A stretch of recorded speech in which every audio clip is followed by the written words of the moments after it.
국립현충원 참배로 임기 첫날 일정을 시작한 이재명 대통령이 국회에서 취임 선서를 했습니다.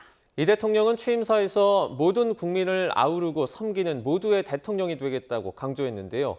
국회 연결해서 자세한 이야기 들어보겠습니다. 김다영 기자. 네, 국회에 마련된 YTN 특설 스튜디오에 나와 있습니다. 네, 먼저 이재명 대통령의 취임사 주요 내용부터 짚어주시죠. 네, 이재명 대통령은 취임사에서 국민이라는 단어를 40여 차례나 언급하고 또 통합이라는 단어는 5차례가량 언급했습니다.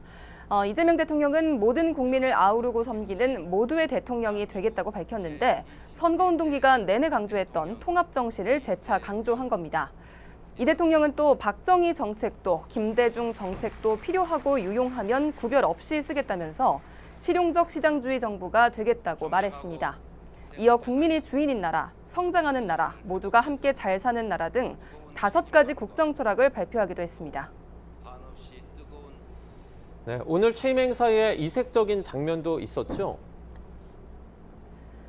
네, 맞습니다. 오늘 취임 선서 행사에는 오부 요인과 정당 대표, 국회의원, 국무위원 등 약 300명 정도가 참석을 했습니다.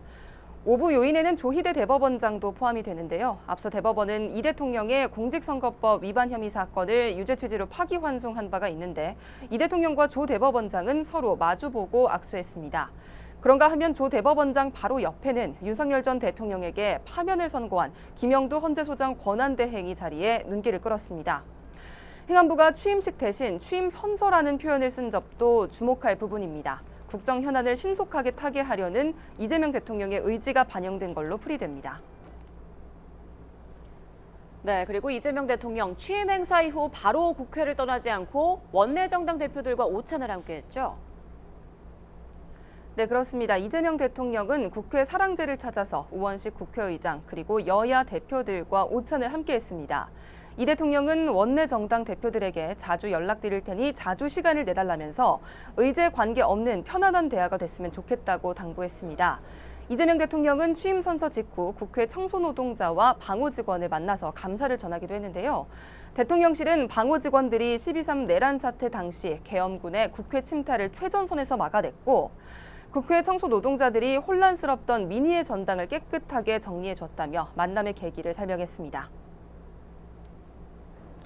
이재명 대통령의 임기는 오늘 아침 6시 21분부터 시작이 됐는데요. 첫 공식 일정은 현충원 참배였죠. 네, 전례에 따라 이 대통령도 국립현충원 참배로 공식 일정을 시작했습니다. 방명록에는 함께 사는 세상, 국민이 주인인 나라 이렇게 적었는데요. 앞서 중앙선거관리위원회가 이재명 후보를 대통령 당선인으로 공식 확정하면서 이재명 대통령의 공식 임기는 오늘 오전 6시 21분부터 시작이 됐습니다. 이재명 대통령은 먼저 김명수 합창의장과 전화통화를 해서 군사대비 태세, 또 북한 동향 등을 보고받았습니다. 이후 인천 계양구에 있는 자택을 빠져나오면서 주민들과 인사도 나눴습니다. 지금까지 국회에서 전해드렸습니다.